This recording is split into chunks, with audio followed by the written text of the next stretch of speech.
The Polar Express, written and illustrated by Chris Van Allsburg. On Christmas Eve, many years ago, I lay quietly in my bed. I did not rustle the sheets. I breathed slowly and silently. I was listening for a sound my friend had told me I'd never hear, the ringing bells of Santa's sleigh. There is no Santa, my friends had insisted, but I knew he was wrong. Late that night, I did hear sounds, though not of ringing bells. From outside came the sounds of hissing steam and squeaky metal. I looked through my window and saw a train standing perfectly still in front of my house. It was wrapped in an apron of steam. Snowflakes fell lightly around it. A conductor stood at an open door of one of the cars. He took a large pocket watch from his vest, then looked up at my window. I put on my slippers and robe. I tiptoed downstairs and out the door. All aboard, the conductor cried out. I ran up to him. Well, he said. Are you coming? Where? I asked. Why, to the North Pole, of course, was his answer. This is the Polar Express. I took his outstretched hand and he pulled me aboard. The train was filled with other children, all in their pajamas and nightgowns. We sang Christmas carols and ate candies with nougat centers as white as snow. We drank hot cocoa, as thick and rich as melted chocolate bars.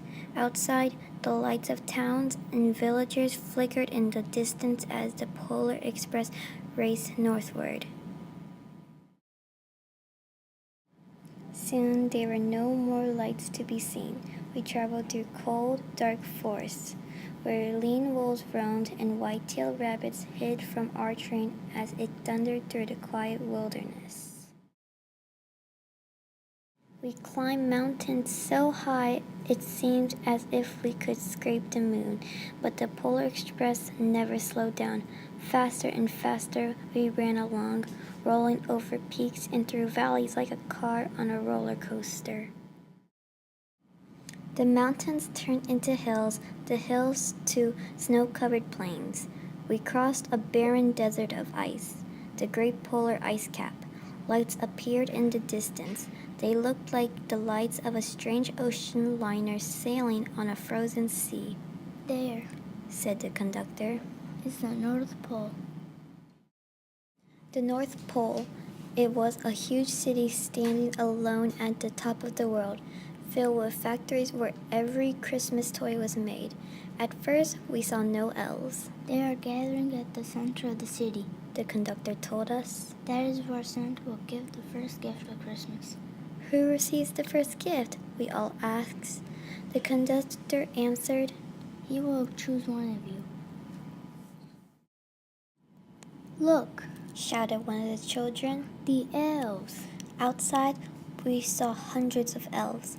As our train drew closer to the center of the North Pole, we slowed to a crawl. So crowded were the streets with Santa's helpers.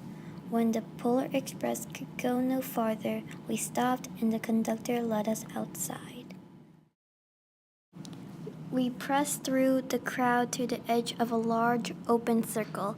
In front of us stood Santa's sleigh. The reindeer were excited. They pranced and paced, ringing the silver sleigh bells that hung from their harnesses.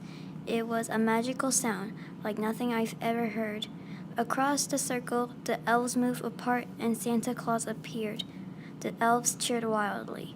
He marched over to us and, pointing to me, said, Let's have this fellow here. He jumped into his sleigh. The conductor handed me up. I sat on Santa's knee and he asked, Now what would you like for Christmas? I knew that I could have any gift I could imagine, but the one thing I wanted most for Christmas was not inside Santa's giant bag. What I wanted more than anything was one silver bell from Santa's sleigh. When I asked, Santa smiled. Then he gave me a hug and told an elf to cut a bell from a reindeer's harness. The elf tossed it up to Santa. He stood holding the bell high above him and called out, The first gift of Christmas. A clock struck midnight as the elves roared their approval. Santa handed the bell to me, and I put it in my bathrobe pocket. The conductor held me down from the sleigh. Santa shouted out the reindeers' names and cracked his whip. His team charged forward and climbed into the air. Santa circled once above us, then disappeared in the cold, dark polar sky. As soon as we were back inside the Polar Express, the other children asked to see the bell. I reached into my pocket, but the only thing I felt was a hole. I had lost the silver bell from Santa Claus's sleigh. Let's hurry outside and look for it, One of the children said, but the train gave a sudden lurch and started moving. We were on our way home. It broke my heart to lose the bell. When the train reached my house, I sadly left the other children. I stood at my doorway and waved goodbye. The conductor said something from the moving train, but I couldn't hear him. "What?" I yelled out. He cupped his hands around his mouth. Merry Christmas. He shouted. The Polar Express let out a loud blast from its whistle and sped away. On Christmas morning, my little sister Sarah and I opened our presents. When it looked like as if everything had been unwrapped, Sarah found one last small box behind the tree. It had my name on it. Inside was the silver bell. There was a note. "Found this on the seat of my sleigh. Fix that hole in your pocket. Signed, Mr. C." I shook the bell. It made the most beautiful sound my sister and I had ever heard. But my mother said, Oh, that's too bad. "Yes," said my father. It's broken. When I chickened the bell, my parents had not heard a sound. At one time, most of my friends could hear the bell, but as years passed, it fell silent for all of them. Even Sarah found one Christmas that she could no longer hear its sweet sound. Though I've grown old, the bell still rings for me as it does for all who truly believe.